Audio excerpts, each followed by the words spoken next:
تو بادشاہ وزیر سے کہنے لگا لو یہ والا مسئلہ ٹھیک ہو گیا، جاگ گئی ہے میری قوم، جاگ گئی ہے میری اب یہ قوم۔ مجھ سے کہیں گے کہ کیوں جوتے مرواتے ہو، تو میں کہوں گا تمہیں جگانا تھا، تو تم جاگ جاؤ، میں مر گیا تو پیچھے لوگ تمہارے اوپر ظلم کریں گے۔ جی وہ سارے بندے آئے تو آگے کہنے لگے بادشاہ سلامت، ایک گزارش کرنی تھی۔ کہا کیا؟ کہنے لگے وہ ذرا جوتے مارنے والوں کی تعداد بڑھا دیں، ہمیں لائنوں میں لگنا پڑتا ہے، تو دفتروں سے لیٹ ہو جاتے ہیں ڈیوٹیوں، تو بندے ذرا بڑھا دیں وہاں۔ تو بادشاہ کہنے لگا اوہو۔ بسم اللہ الرحمن الرحیم۔ السلام علیکم، سنہری راہ میں خوش آمدید۔ امید کرتا ہوں کہ آپ سب خیریت سے ہوں گے۔ اللہ تعالیٰ کی رحمتیں آپ سب پر برستی رہیں۔ آج میں آپ کی خدمت میں جناب پیر اجمل رضا قادری صاحب کا بیان لے کر آیا ہوں، اسلام میں بزدلی نہیں ہے۔ تو اس بیان میں پیر اجمل رضا قادری صاحب نے کیا بتایا ہے، تو چلیں آج کی ویڈیو شروع کرتے ہیں۔ تو حضرت ملا رومی رحمۃ اللہ نے لکھا ہے ایک قوم ایسی تھی کہ ان کا بادشاہ کہتا تھا کہ یار میں جو بھی ظلم کرتا ہوں یہ اٹھتا ہی نہیں، جی جیسے میں چاہتا ہوں کر جاتا ہوں، جاگتا ہی نہیں۔ جاگتے نہیں۔ شہروں کے دروازے ہوتے تھے، اس نے کہا کہ ایک ایک بندہ دروازے پہ کھڑا کرو، جو آدمی اندر داخل ہو 20 جوتے مارو، اور جب باہر نکلے پھر مارو۔ اس کا خیال تھا کہ یہ جاگ جائیں گے، یہ مجھے کہیں گے کہ کیوں میں جوتے لگ رہے ہیں، آپ برداشت کرتے نہیں، مہنگائی ہو جاتا بھی برداشت کرتے ہو، جو ہو جائے۔ تو اس نے کہا شاید جاگ جائیں۔ وہ ایک مہینہ تو ساری قوم اسی طرح جوتے کھا کے آتی جاتی رہی۔ جی تو عارف رومی کہتے ہیں کہ ایک دن وہ نا سیانے بندے منتخب لوگ جمع ہو کے بادشاہ کے پاس آئے، تو بادشاہ وزیر سے کہنے لگا لو یہ والا مسئلہ ٹھیک ہو گیا، جاگ گئی ہے میری قوم، جاگ گئی ہے میری اب یہ قوم۔ مجھ سے کہیں گے کہ کیوں جوتے مرواتے ہو، تو میں کہوں گا تمہیں جگانا تھا، ہاں، تو تم جاگ جاؤ، میں مر گیا تو پیچھے لوگ تمہارے اوپر ظلم کریں گے۔ جی وہ سارے بندے آئے تو آگے کہنے لگے بادشاہ سلامت، ایک گزارش کرنی تھی۔ کہا کیا؟ کہنے لگے وہ ذرا جوتے مارنے والوں کی تعداد بڑھا دیں، ہمیں لائنوں میں لگنا پڑتا ہے، تو دفتروں سے لیٹ ہو جاتے ہیں ڈیوٹیوں، تو بندے ذرا بڑھا دیں وہاں۔ تو بادشاہ کہنے لگا اوہو، اب نا میرا مزاج نہیں، لیکن مجھے ایسے لگتا ہے کہ ہم بھی نا الا ماشاءاللہ ہم بھی کہتے ہیں مارو صحیح جوتے پر، ذرا لائن میں نہ لگاؤ، لائن میں نہ لگو۔ الگ الگ کر کے اکیلے اکیلے کر کے۔ سنو، بزدل قومیں دنیا میں اپنی آنے والی نسلوں کو غلام بنا جاتی ہیں۔ گڑھے کھود رہے ہیں ہم اپنے پوتوں اور نواسوں کے لیے، جتنا ظلم میں اور آپ سہ رہے ہیں اس سے 11 گنا اگلی نسلیں سہیں گی، یاد رکھنا۔ کسی نے کہا تھا حضرت علی سے کہ اگر ساری نسل قربان ہو گئی تو کیا کرو گے؟ تو مولا علی کہنے لگے ایک سیزن کی فصل دے کے اگر قیامت تک کی ساری فصلیں بچ جائیں تو سودا مہنگا نہیں، مہنگا نہیں ہے۔ ایک فصل ضائع کر کے آنے والی بچ جائے تو سودا مہنگا نہیں۔ کسی نے تو آگے بڑھنا ہے نا، جی کسی نے تو۔ یہ قصور میں 3-4 بچے پھر قتل ہو گئے، کل کی بات ہے نا، ابھی زینب کو لوگ بھولے نہیں اور ایک نیا مسئلہ بن گیا۔ خدا را کب تک، کس وقت تک، کب تک یعنی یہ نظام چلے گا؟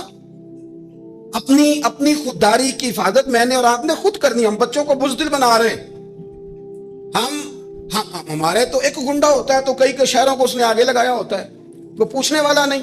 اگر آپ کے اندر میرے اندر حفاظت خودداری نہیں جاگے گی، جی خبردار جی بچوں کو دھوپ لگتی ہے تو یہ تو پھر ایسے ہی رہیں گے۔ سنو حدیث مبارکہ، ترمذی کی حدیث ہے، صلی اللہ تعالی نبی کریم صلی اللہ، یہ حدیث پاک نہ کہیں دل کی تختی پہ لکھ لینا، یہ ترمذی شریف میں موجود ہے، یہ کہیں دل کی تختی پہ لکھ لینا۔ حضور نے فرمایا من قتل دون مالہ فہو شہید۔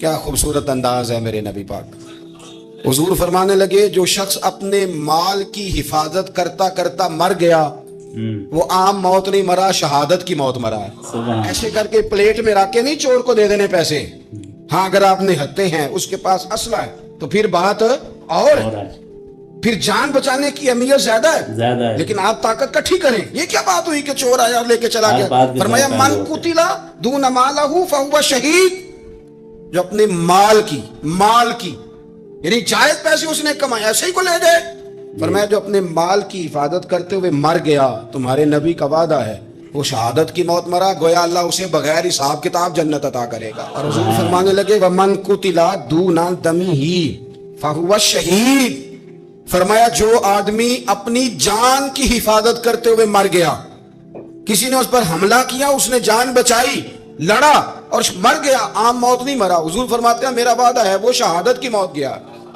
سیاستہ کی روایت پڑھ رہا ہوں، اور حضور فرماتے ہیں دینہ فہو شہید، جو اپنے مذہب کی حفاظت کرتے ہوئے مرا۔ ذرا ترتیب دیکھو، پہلے نمبر پہ حضور نے مال کا نام لیا، دوسرے نمبر پر رسول کریم علیہ السلام نے جان کا نام لیا، اور دین کا نام تیسرے نمبر پہ لیا تیسرے نمبر ہے. پہ. فرمایا جو اپنے دین کی حفاظت, گویا مال بچانا یہ بھی ایمان ہے, جان بچانا یہ بھی ایمان ہے, اور فرمایا جو دین کی حفاظت کرتے مرا وہ بھی شہید ہے. اور پھر میرے رسول کریم فرمانے لگے وَمَنْ قُتِلَ دُونَ أَهْلِهِ فَهُوَ شَهِيدٌ. فرمایا جو اپنے بال بچوں کو بچاتے بچاتے مر گیا, اللہ اسے بھی شہادت کا درجہ عطا کرے گا. جو شخص مال بچاتے دنیا سے چلا گیا وہ بھی شہید, تو جان بتاتے چلا گیا وہ بھی. تو پلیٹ میں رکھ کے دینا شروع کر دیا سارا کچھ پلیٹ میں. فرمایا جو آدمی اپنی جان بچاتے چلا گیا شہید, دین بچاتے چلا گیا شہید, گھر والوں کو بچاتے چلا گیا. نبی کریم علیہ السلام کی خدمت میں ایک صحابی نے عرض کی حضور اگر کو میرا مال چھیننا چاہے تو حضور نے فرمایا مقابلہ کر. مسلم شریف کی حدیث ہے, مقابلہ کر. عرض کی حضور اگر اس نے مجھے قتل کر دیا تو حضور فرمانے لگے رب تجھے شہادت کا درجہ دے گا. عرض کی یا رسول اللہ اگر میں نے اسے قتل کر دیا تو حضور فرمانے لگے پھر رب اسے جہنم میں ڈال دے گا.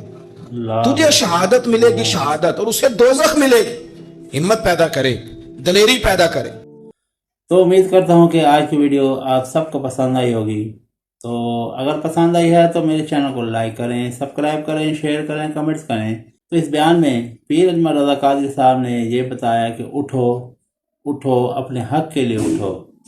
آج پاکستان کے حالات اتنے خراب ہو چکے ہیں کہ ہر محکمے والا اپنی منمانی کر رہا ہے, ظلم برپا کیا ہوا ہے بلوں کی صورت میں, گیس کے بلوں میں, بجلی کے بلوں میں, ٹیکسوں کی صورت میں.